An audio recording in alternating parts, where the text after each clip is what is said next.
মাননীয় স্পিকার, আপনাকে ধন্যবাদ। আমি শফিকুল ইসলাম, পটুয়াখালী 2 বাউফল। দুর্নীতি দমন কমিশন বিষয়ে যে কমিশন শিরোনাম 55 যে দাবি, সেখানে 300 টাকা হ্রাস করার যে প্রস্তাব, তার বিষয়ে আমি 2-3টি বিষয় কথা আপনার সামনে উপস্থাপন করতে চাই। এখানে আমরা লক্ষ্য করি আমাদের যে দুর্নীতি দমন কমিশন, এই কমিশনের যে স্বাধীনতা নিশ্চিতকরণ, এ বিষয়ে আসলে আমরা হতাশ। কারণ দীর্ঘদিন থেকে আমরা লক্ষ্য করছি এখানে স্বাধীনতা বলে তাদের কিছু থাকে না, একটা প্রভাব তাদের উপরে বিস্তার করে।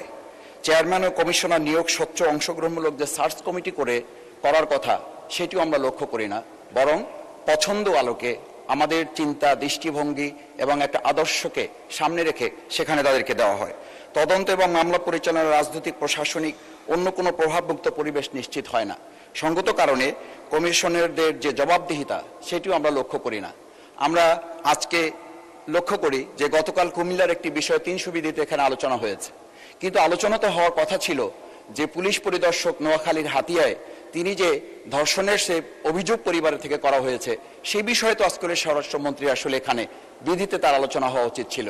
এই যে প্রভাব বিস্তারের এবং নিরপেক্ষতা, নিউট্রালিটির যে আমরা একটা ডিভিশন দেখি, ডিসক্রিমিনেশন দেখি, সেই জায়গা থেকে কিন্তু এটা আমাদের মাঝে এই সংখ্যাটা তৈরি হয়।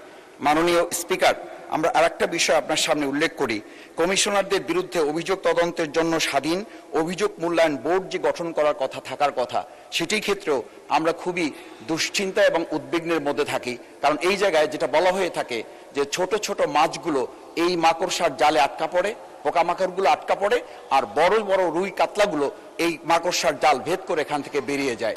সঙ্গত কারণে এই দুর্নীতি দমন কমিশনকে একটা নখ দন্তহীন বাঘ হিসাবে তুলনা করা হয়। মাননীয় স্পিকার, আর একটা বিষয় বলি, সেটা হচ্ছে এই দুর্নীতি দমন কমিশনে যারা এখানে ভূমিকা পালন করেন, ডিজিটাল ফরেনসিক, সাইবার অপরাধ, অর্থ পাচার, বিশেষ করে এই যে 18 লক্ষ কোটি টাকা পাচার হয়েছে, এই পাচার রোধে বা এই পাচার করা টাকা ফিরিয়ে আনার ক্ষেত্রে তাদের সাথে আমি যতটুকু কথা বলার সুযোগ বিভিন্ন সময় হয়েছে, সরকারের সদিচ্ছার যে অভাব থাকে, সেই সদিচ্ছার অভাব থেকে এটা হয় না। কোনো কোনো ক্ষেত্রে প্রভাব বিস্তারের একটা বিষয় আমরা লক্ষ্য করি। সেই জায়গায় আমি প্রস্তাব করছি উচ্চ পর্যায়ে দুর্নীতির বিরুদ্ধে সমান প্রয়োগ, যে সমান প্রয়োগটা আমাদের করার কথা, রাজনৈতিক ব্যক্তি, সরকারি কর্মকর্তা, ব্যবসায়ী, প্রভাবশালী যে কোনো ব্যক্তির বিরুদ্ধে, বিশেষ করে যদি মিডিয়ার সাথে সম্পৃক্ত কোনো প্রভাবশালী ব্যক্তি হন, তাহলে তার ধারের কাছেও যাওয়ার সুযোগ কখনো কখনো এই দুর্নীতি দমন কমিশনে যারা কাজ করেন তাদের হয় না। মাননীয় স্পিকার, আর একটা বিষয় আমরা এখানে উল্লেখ করি, সাক্ষী এবং তথ্যদাতাদের সুরক্ষা।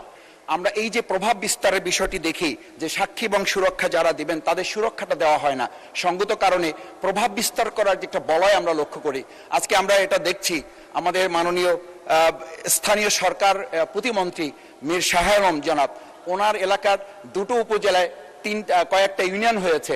একটা ইউনিয়নে ওনার পরিবারের, ওনার বংশের নামে, মীর বাড়ি বংশের নামে একটা ইউনিয়নের নাম করা হয়েছে। ওনার 2 সন্তানের নামে, দিগন্ত এবং সীমান্ত, 2 সন্তানের নামে 2টা ইউনিয়নের নাম করা হয়েছে। এটা যদি বর্তমান সময়ের একটা পরিস্থিতি হয়, আমরা মাননীয় প্রধানমন্ত্রী ওনার পরিবারের সদস্যের নামে একটা প্রতিষ্ঠান করতে চাওয়া হয়েছিল, উনি নাকচ করেছেন, আমরা বাহাবা দিয়েছি। তা আমরা তো মনে করি প্রধানমন্ত্রী যেটা চান সেটাই তো ওনাদের হওয়ার কথা, কিন্তু প্রধানমন্ত্রীর হয় না, ওনাদের নিচ থেকে এটা হয়।